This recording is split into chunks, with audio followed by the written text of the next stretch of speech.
Okay, so this is where we're currently at. I had to stop. Dave and I were talking and unloading and stuff, but we're about, I'd say, maybe 40 minutes into it. All I have left are the transmission crossmember bolts.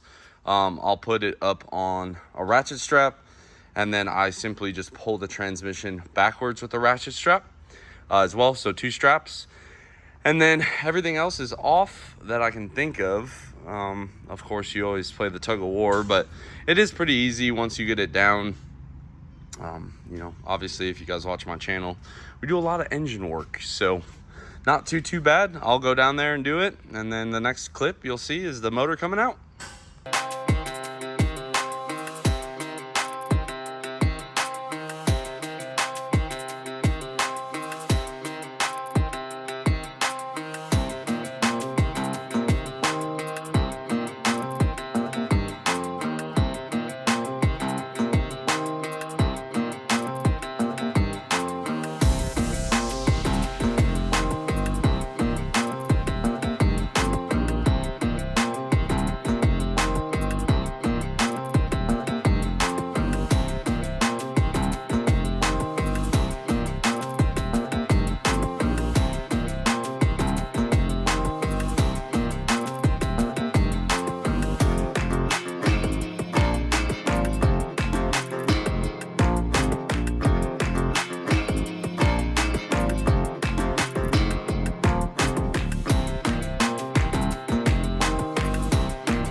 Hey guys, welcome back to the channel. We are officially going to be working on the 07 quad cab. I know a lot of you guys have been wanting to go back to kind of how this channel started with the silver truck that is now black.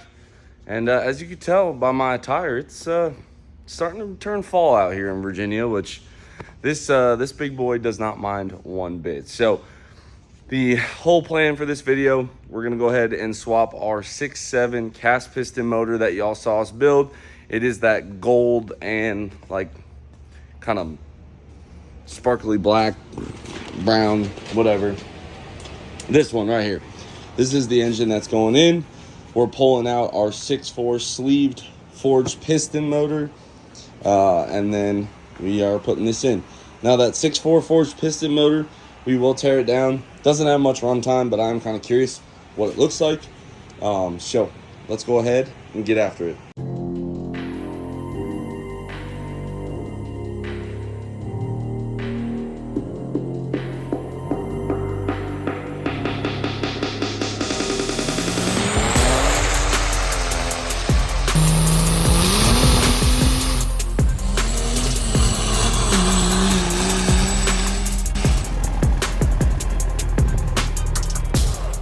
Okay, about, I'd say 2.5 hours into this project between Dave needing help and everything else. About 2.5 hours.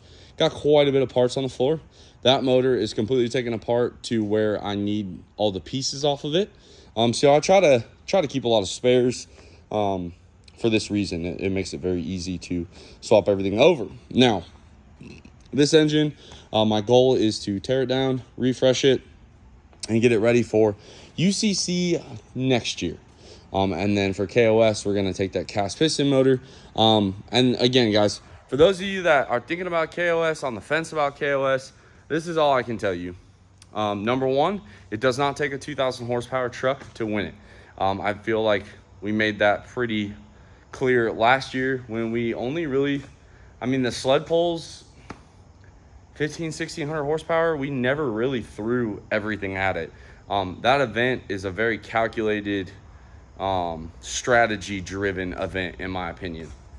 And it's awesome because you can't swap motors. You can't just throw money at problems. Like, you have to really build your truck, know your truck, be comfortable in your truck. And in my case, like, you got to have a lot of seat time, which is why it is middle of September. The event's beginning of November. We're going to have a good solid month and a half of racing this thing, dirt dragging this thing, sled pulling this thing, just to get me back in the groove of driving it, its little quirks or whatever. So that is why we're doing this so early. We got back from Smoky Mountain early just so I could do this today. That way next weekend we can really start ironing out some of the issues. We got a little bit of fab work to do, not much, but a little bit.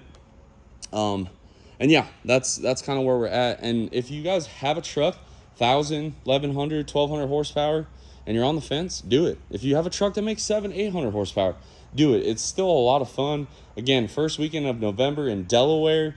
The registration deadline is October 1st. After that, the entry fee goes up because they have to make a bunch of changes to the program, stickers, shirts, all that stuff. So get entered. I look forward to seeing everybody there. And again, guys, I've seen a couple of competitors are like, oh, you're going back. Yeah, and you know what? All it takes is an engine problem or a trans problem at the wrong time, a turbo problem at the wrong time, a broken injection line on the street drive, and it doesn't matter how good I did and everything else.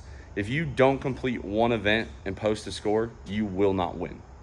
So just something to keep in mind. I know I say this, but like, this year is going to be our last year for KOS. We have a lot of changes coming for the quad cab, and we'll no longer be eligible anymore for KOS. And honestly, whether we win, lose, tie, whatever, 4 years of this event, total 3 years as a competitor, I am getting pretty burned out in the end of the season anyway for KOS. It is a great event, but it's just one of those things, like, I feel like we've made our point and it's time to let somebody else shine, for lack of better words. But we're going to go ahead. I'm going to get some of this cleaned up, get you guys set up on a time lapse as we dress up our new 6.7 cast piston motor and get it dropped in the truck. Again,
It's been a long time since we've ran single pump 6.7 rail.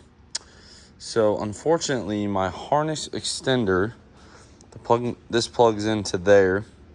I can't find it. I've spent probably the majority of an hour looking for it.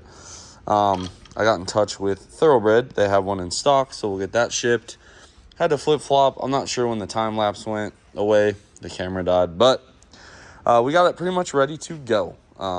I got to put the adapter plate, the starter on. I did get a new starter because my old one, the teeth were all chewed up.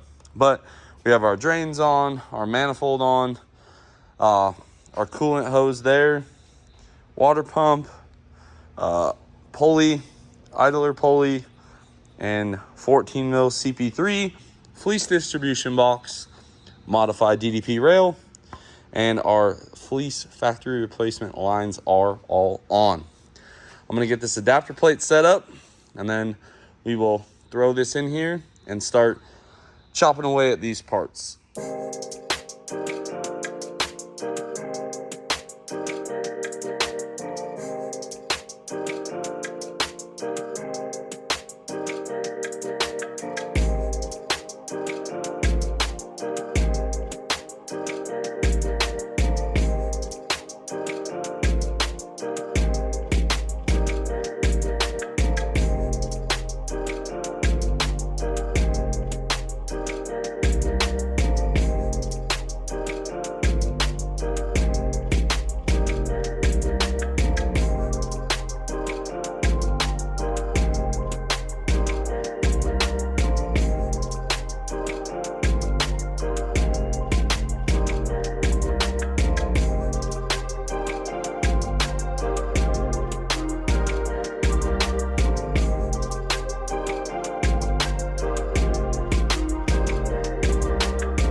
And there she sits, boys and girls, inside.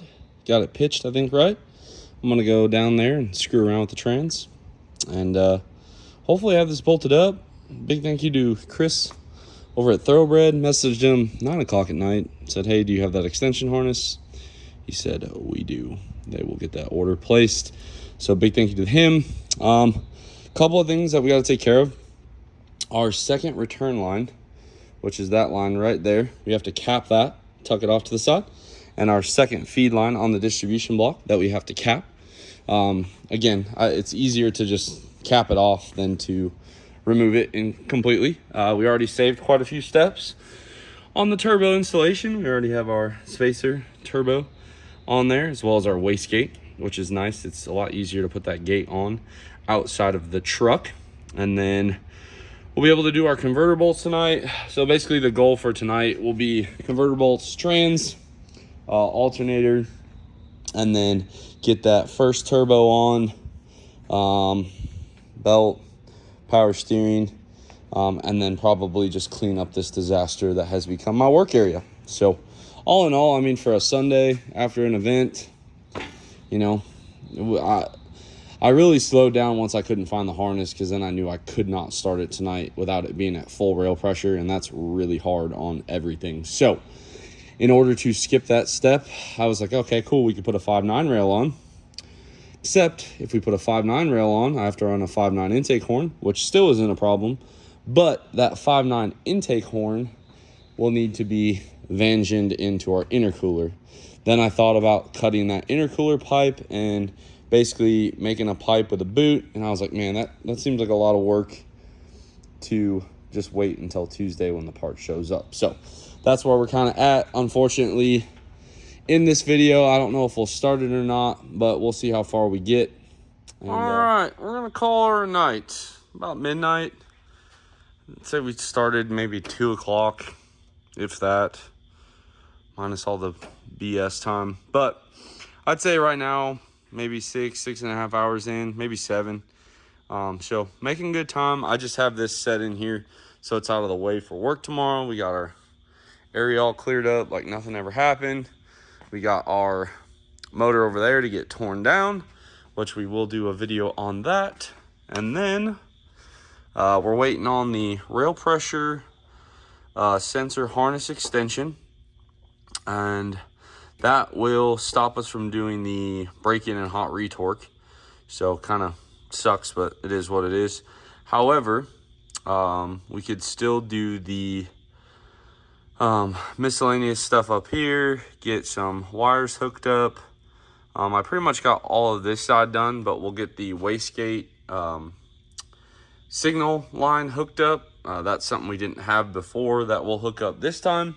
And yeah, I mean, progress is progress, so I'm happy about that. A couple other small things I want to get done as well, so we'll kind of pitter on that. I'm not going to end this video until you guys hear it crank, and then we'll end this one off. So it'll be a couple of days before we pick up the camera again, but this is where we're at. Good night. We are back. Finally, it is Tuesday night. Big thank you to the guys over at Thoroughbred. We've actually had to get quite a few parts from them lately. Really easy to order from. And this is the missing piece here. So as you can see, it is purely just an extension harness. It did come in a package. I just opened it. This is a fleece product, but this will allow us to run our rail pressure sensor in the back of the rail to our factory 5.9 plug. So I'm going to get this plugged in. Also got our battery warranted at Advanced. So we got a fresh Optima in here. I'm going to get that put in, and then we should be able to crank this sucker up. We have our map sensor plugged in, rail sensor plugged in. We have double checked our oil feed, oil drain lines. The belt is clear of all obstructions. The belt is on now. Alternator's plugged in. That is there. We have our oil pressure, oil temperature hooked up. We have our new Optima in there, which, I mean, I get they don't move a lot, but it's only a month old. The last one was 10 months old when we bought it. So it's unfortunate, but you know, Advance made it right. We got our grounds hooked up. I think we're good.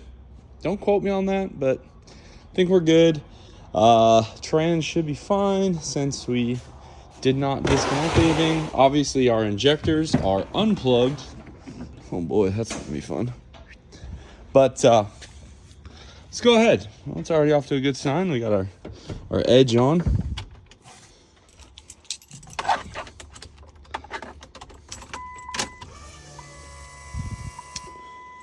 Lift pump. Let's go ahead and crank on it for a second. Okay. Interesting.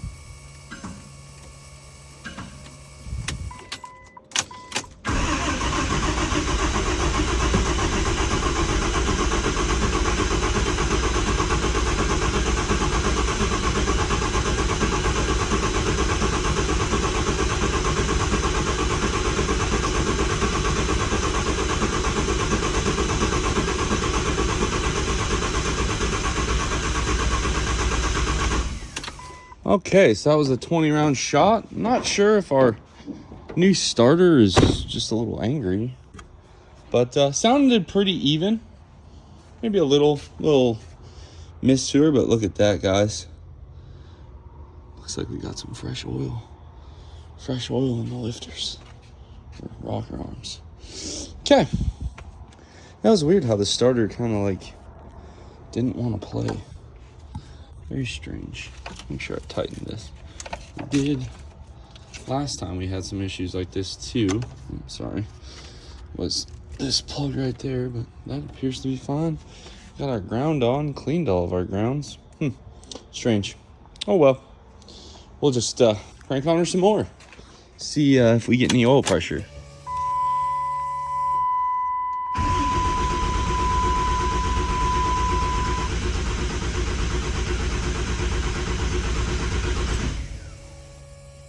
All right, you guys see that oil pressure kick up and then go back down? It's electric, so it's not ideal. We'll do it one more time. Hopefully you guys can see a little better. Man, this starter.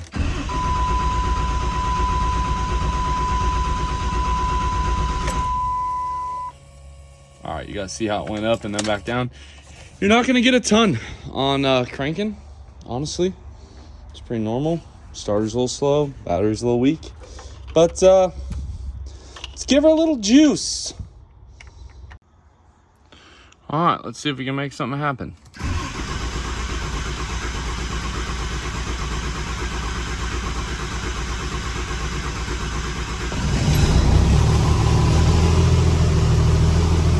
Good oil pressure.